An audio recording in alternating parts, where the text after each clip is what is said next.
मैं रुखसाना एक बार फिर से स्वागत करती हूँ आपका मेरे YouTube channel the fair foundation academy में। चलिए स्टार्ट करते हैं हमारा आज का क्लास। फ्रेंड्स, आज हम फिर से अपनी पिछले क्लास के टॉपिक को ही कंटिन्यू करेंगे। हमने पिछले क्लास में पढ़ा था झारखंड के प्रमुख खनिज संसाधनों के बारे में। आज हम फिर से झारखंड की खनिज संसाधनों के बारे में ही पढ़ेंगे। कुछ और महत्वपूर्ण खनिज जो हैं जिनके बारे हम नहीं पढ़ पाए थे उसे कंटिन्यू करेंगे। चलिए स्टार्ट करते हैं हमारी आज की क्लास को। और सबसे पहले हम देखते हैं कोयला के बारे में। फ्रेंड्स, हम जानते हैं कि कोयला के लिए हमारा झारखंड बहुत ज़्यादा जाना जाता है। यहाँ पे बहुत लगभग 1/3 पूरे देश का 1/3 कोयला हमारे झारखंड से ही प्राप्त होता है। चलिए देखते हैं कितना मिलता है। तो देश में स्थान कौन सा है? प्रथम स्थान है। हमारे देश में सभी राज्यों में हमारे राज्य का स्थान प्रथम है कोयला उत्पादन में। कितना होता है यहाँ पे? 33.4% है हमारे झारखंड से। और यहाँ देश का 90% कोकिंग कोयला मिलता है। कोकिंग कोयला की बात की जाए तो 90% कोकिंग कोयला जो है वो हमारे झारखंड से ही प्राप्त होता है। उत्पादन एवं भंडारण क्षेत्र, तो उत्पादन और भंडारण क्षेत्र की दृष्टि से फ्रेंड्स इसे 5 भागों में बांटा गया है, 5 क्षेत्रों में बांटा गया है इसके उत्पादन और भंडारण के क्षेत्र की दृष्टि से। चलिए देखते हैं कौन कौन से क्षेत्र हैं। तो सबसे पहले इसे बांटा गया पहला हमारा दामोदर नदी घाटी क्षेत्र, जिसके अंतर्गत कौन कौन से जगह आते हैं? तो झरिया है, बोकारो है, रामगढ़ है। ये सभी क्षेत्र जो है दामोदर नदी घाटी क्षेत्र के अंतर्गत आते हैं। फ्रेंड्स, दामोदर नदी कहाँ से निकलती है? तो ये छोटा नागपुर के पठार से निकलती है, लातेहार डोरी से। अगला है इसका दूसरा है बराकर नदी बेसिन क्षेत्र। बराकर नदी बेसिन क्षेत्र, इसके अंतर्गत कौन कौन से क्षेत्र आते हैं? हजारीबाग, गिरिडीह, चौप आदि। तो ये सभी क्षेत्र जो है बराकर नदी बेसिन क्षेत्र के अंतर्गत आते हैं। बराकर नदी कहाँ से निकलती है? तो बराकर नदी निकलती है, ये भी छोटा नागपुर के पठार से ही हजारीबाग क्षेत्र से निकलता है। अगला है हमारा अजय नदी बेसिन क्षेत्र। अजय नदी कहाँ से निकलती है? तो अजय नदी निकलती है मुंगेर से, जो कि बिहार में है। इसके अंतर्गत कौन कौन से क्षेत्र आते हैं? जयंती, करैया आदि। तो जयंती, करैया ये सभी क्षेत्र अजय नदी बेसिन क्षेत्र के अंतर्गत आते हैं। अगला है राजमहल पहाड़ी क्षेत्र। तो इसके अंतर्गत है पचवारा, जिलवारी, छपरबिट्टा आदि। तो ये सभी क्षेत्र हैं हमारे राजमहल पहाड़ी क्षेत्र के अंतर्गत।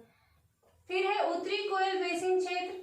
उत्तरी कोयल, फ्रेंड्स, हमने जब नदी के बारे में पढ़ा था, अफवाह तंत्रों के बारे में झारखंड के, तो मैंने हर नदी के बारे में बताया था कि उसका उद्गम कहाँ है, वो आगे जाके किससे मिलती है, उनकी सहायक नदियाँ कौन कौन सी है।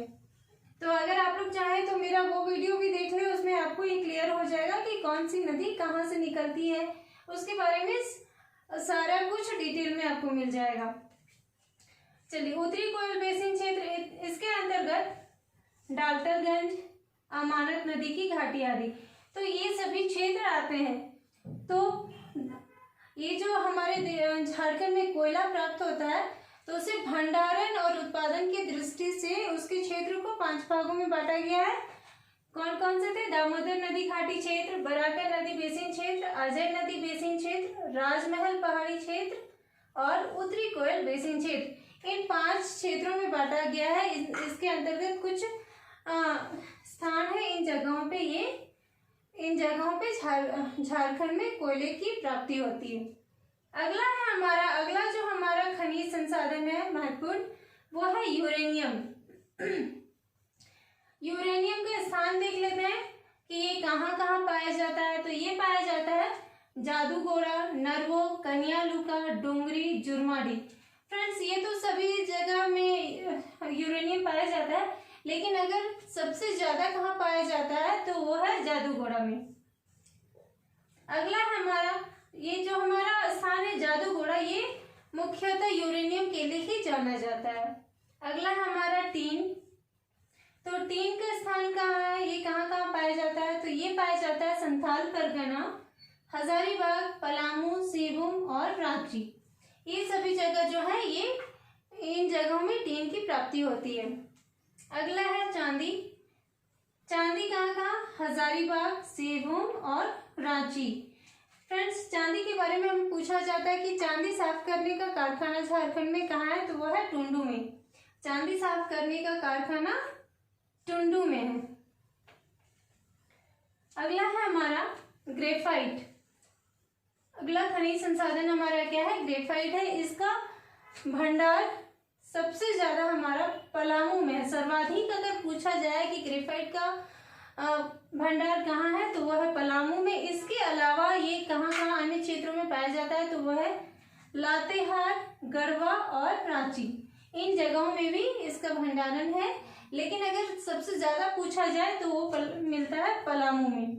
इसके उपयोग के बारे में देख लें तो फ्रेंड्स, ग्रेफाइट का उपयोग विभिन्न चीजों में होता है, जैसे कि शीशे के पेंसिल बनाने में, रंग रोगन और परमाणु रिएक्टर के मॉडरेट के रूप में, इन सभी चीजों में इसका उपयोग होता है ग्रेफाइट का। अगला है एस्बेस्टस। तो एस्बेस्टस किस प्रकार की चट्टान से पाया जाता है? ये धारवाड़ क्रम की चट्टानों में पाया जाता है। इसका स्थान देखते हैं तो सेवम, सरायकेला और रांची। सेवम, सरायकेला और रांची। उपयोग के बारे में देख लें तो एस्बेस्टस का उपयोग किन किन चीजों में होता है? अग्निरोधी वस्त्र बनाने में, तिरपाल बनाने, जेट विमानों के निर्माण आदि में, इन सभी चीजों, इनके अलावा भी कुछ और भी काम है जिसमें इसका इस्तेमाल किया जाता है।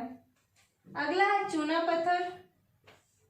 फ्रेंड्स, मैंने इसमें हर खनिज संसाधन के बारे में, उसके उपयोग के बारे में नहीं लिखा है, क्योंकि ज्यादातर हमें एग्जाम में उनके स्थान के बारे में ही पूछा जाता है। तो चूना पत्थर, इसका स्थान कहाँ है? सेवम है, हजारीबाग है, रांची है, पलामू है। तो हमें एग्जाम की दृष्टि से जो ज्यादा महत्वपूर्ण है उसे ही हम पढ़ेंगे। चलिए, बेंटोनाइट, इसका स्थान कहाँ है? बेंटोनाइट मुख्य रूप से साहेबगंज में मिलता है। अगला है कोलबेड मिथेन, इसका स्थान क्या है? झरिया, बोकारो और कोयला क्षेत्र। ये सभी क्षेत्र हैं कोलबेड मिथेन के। अगला है हमारा इल्मेनाइट। फ्रेंड्स, इल्मेनाइट कहाँ कहाँ पाया जाता है? तो इसका स्थान है कोडरमा, गिरिडीह, हजारीबाग और रांची। और झारखंड में संचित भंडार कितना है? लगभग 7.4 लाख टन। इसका जो झारखंड में संचित भंडार है वो कितना है? तो लगभग 7.4 लाख टन है। अगला हम देखते हैं अग्नि मिट्टी के बारे में। तो अग्नि मिट्टी का स्थान जो है वो कहाँ कहाँ है? वो है दामोदर घाटी, दामोदर घाटी का क्षेत्र, पलामू, राजमहल की पहाड़ियाँ, रांची, धनबाद, लातेहार और दुमका। तो इन सभी जगहों पे अग्नि मिट्टी पाया जाता है। अगला है हमारा निकेल। भारत में निकेल उड़ीसा के बाद झारखंड में पर्याप्त मात्रा में पाया जाता है। और झारखंड में इसका उत्पादन कितना होता है? तो झारखंड में इसका उत्पादन 6% होता है। पूरे देश का जो है 100%, उसमें से सिर्फ 6% हमारे झारखंड से प्राप्त होता है। कौन से खनिज का? तो वह है निकेल का। अगला है हमारा फायर क्ले। तो फायर क्ले कहाँ कहाँ से पाया जाता है? इसका स्थान रांची, सिमडेगा, साहेबगंज, दामोदर घाटी और पलामू का क्षेत्र। तो इन सभी क्षेत्रों से हमें फायर क्ले की प्राप्ति होती है। फ्रेंड्स, ये थे हमारे झारखंड में पाए जाने वाले कुछ महत्वपूर्ण खनिज संसाधन। अगले क्लास में हम मिलेंगे एक नए टॉपिक के साथ। आई होप आप लोगों को मेरा ये क्लास अच्छा लगा होगा। फ्रेंड्स, ये जो हमारा टॉपिक है खनिज संसाधन, ये हमारे एग्जाम के लिए बहुत महत्वपूर्ण है। लगभग सभी एग्जाम, झारखंड के सारे एग्जाम्स में इससे 1-2 प्रश्न होते ही हैं।